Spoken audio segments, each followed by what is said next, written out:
व्रतों में अगर कोई व्रत सबसे महान है तो वो है एकादशी व्रत। कहा जाता है कि अगर साल भर में आपने कोई व्रत नहीं रखा और सिर्फ 24 एकादशी व्रत का नियम पूर्वक, भक्ति पूर्वक, श्रद्धा पूर्वक पालन किया तो भगवान विष्णु, नारायण, भगवान कृष्ण बहुत खुश होते हैं और आपकी हर इच्छा को पूर्ण करते हैं और आपको मोक्ष की प्राप्ति कराते हैं। तो आज है सफला एकादशी। जो एकादशी करने मात्र से नियम पूर्वक अगर आप इस व्रत का पालन करें तो आपको अपने जिंदगी के हर पथ में सिर्फ और सिर्फ सफलता ही मिलेगी। Success will come to your way on its own और आपको कुछ करने की या चिंता करने की भी जरूरत नहीं करेगी। आप सिर्फ हरि का चिंतन कीजिए, बाकी सब कुछ हरि संभाल लेंगे। तो सफला एकादशी के पीछे जो पौराणिक कथा है, जब एक बार युधिष्ठिर भगवान कृष्ण से जाके पूछे कि मोक्षदा एकादशी के बारे में तो भगवान आपने हमें बताया, लेकिन अब हम जानना चाहते हैं सफला एकादशी के बारे में, तो कृपया इसका ज्ञान हमें प्रदान करें। तब भगवान कृष्ण ने ये कहानी सुनाई कि एक राजा हुआ करते थे और वो राजा बहुत ही अच्छे थे। जितना वो कार्य में पूर्ण थे उतना ही अपने प्रजा का ख्याल रखते थे और ऐसे ही वो जिंदगी में सफलता की ओर आगे बढ़ते चले, क्योंकि वो बहुत भक्ति में लीन थे और बहुत पूजा पाठ किया करते थे। बहुत ही अच्छे आचरण उनके थे और आगे चल के उनकी शादी हुई और उनका परिवार आगे बढ़ा। उन्हें 4 सुपुत्र भगवान ने वरदान के रूप में गिफ्ट किया। तो 3 जो छोटे पुत्र थे उनके, वो तो पूरे के पूरे पूरे के पूरे राजा के हाव भाव और राजा की तरह ही बहुत नेक दिल के थे, प्रजा की सेवा किया करते थे, अच्छे आचरण वाले थे, भक्ति भाव करते थे, बहुत ही विनम्र थे। लेकिन राजा की जो चिंता थी वो थी अपने सबसे बड़े सुपुत्र के लिए, क्योंकि वो विलास भोग में लगा रहता था, मदिरा पान करता था, मांस मच्छी खाता था, यहाँ तक कि दूर दूर तक उसका भक्ति भाव से कोई लेना देना नहीं था। उसका कुसंग में ही हमेशा इंटरेस्ट रहता था। तो धीरे धीरे ये सब चारों ओर फैल गया। राजा बहुत लज्जित होते थे, प्रजा भी कुछ कह नहीं पाती थी, क्योंकि वो राजा का बेटा था और राजा खुद प्रजा का इतना ख्याल रखते थे, इतने अच्छे थे राजा।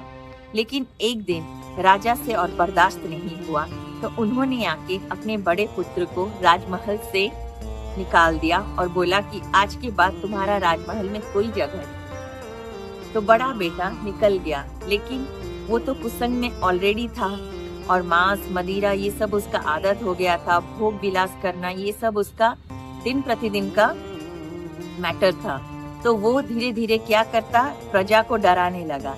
लेकिन जैसे ही प्रजा जान गया कि राजा ने राजकुमार को बेदखल कर दिया है, तो प्रजा भी उसकी ओर कोई मदद नहीं करती थी और आखिर में वो बड़े पुत्र राजा के चोरी करने लगा, चोरी करके खाने पीने लगा, चोरी करके अपना गुजारा करने लगा।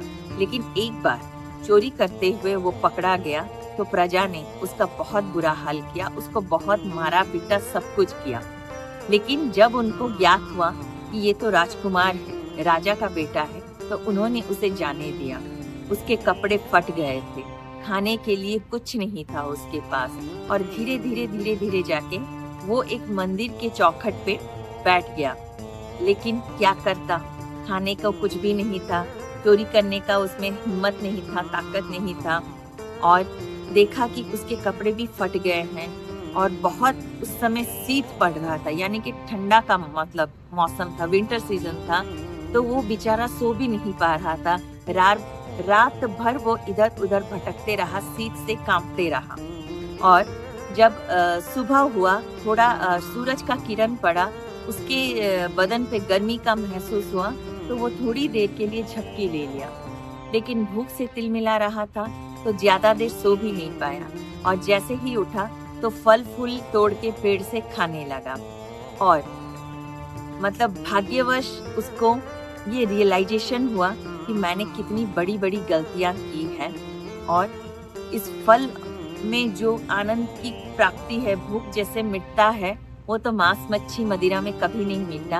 और सबसे बड़ी बात है, जिस रात को वो सोया नहीं, शीत से कांप रहा था, मतलब कोइंसिडेंटली वो एकादशी वाला रात था, सफला एकादशी वाला रात था, और रात भर वहाँ जागरण हो रहा था, जो उसने वहाँ बैठकर सुना था, क्योंकि वो कोइंसिडेंटली सो नहीं पा रहा था।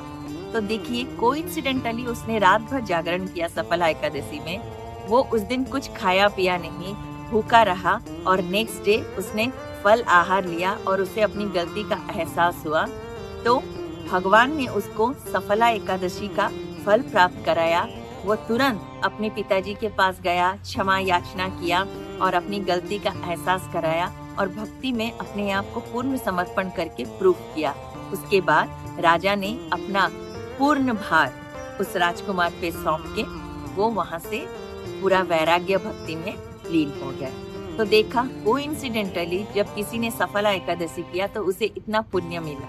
तो अगर जिसे हम ज्ञान है, हम लोग अगर सफला एकादशी करेंगे, सफला एकादशी का जो बेनिफिट्स है, क्या बोलते हैं, उसकी जो प्राप्ति है, उसका जो सक्सेस है, वो हमें क्यों नहीं मिलेगा। तो ये था सफला एकादशी का कहानी जो भगवान कृष्ण ने युधिष्ठिर को सुनाया था। मैं उम्मीद करती हूँ आप सब भी सफला एकादशी का व्रत नियम पूर्वक पालन करें और भगवान नारायण, विष्णु और कृष्ण का आशीर्वाद। राधे राधे, हरे कृष्णा, स्टे ब्लेस्ड।